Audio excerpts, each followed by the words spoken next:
The Occult Control System, UFOs, Aliens, Other Dimensions, and Future Timelines.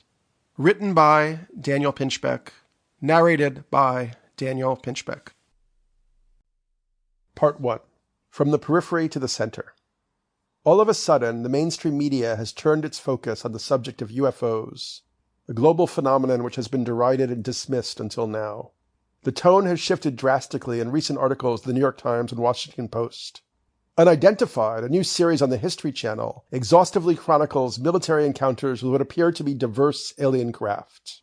The Times reports on myriad anomalies encountered by pilots as recently as 2015, including a report of an object akin to, quote, a spinning top moving against the wind, unquote, and another, quote, like a sphere encasing a cube, unquote. These objects were able to accelerate to hypersonic speeds, make sudden stops and instantaneous turns with no visible engine or exhaust plumes. For some conspiracy theorists, the new spate of articles suggests we are approaching a threshold of disclosure, the long-awaited release of withheld information on UFOs and ETs.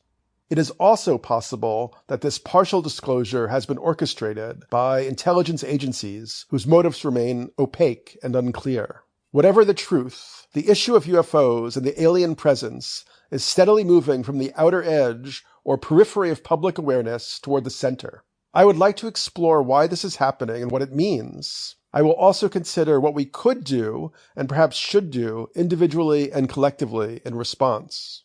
I enjoy observing the process as once esoteric topics spiral from the edge of collective awareness toward the center. Over the last decade, another formerly taboo subject followed a similar path, namely psychedelics. Before I published my book on psychedelic shamanism, Breaking Open the Head, in 2002, you simply could not speak about psychedelic exploration in a city like New York or London if you wanted to be known as a serious, responsible person in the media or the arts.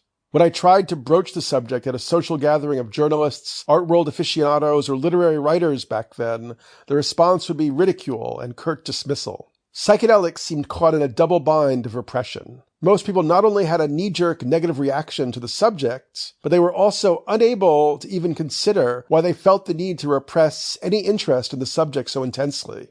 This is the situation today when it comes to UFOs and the question of alien contact.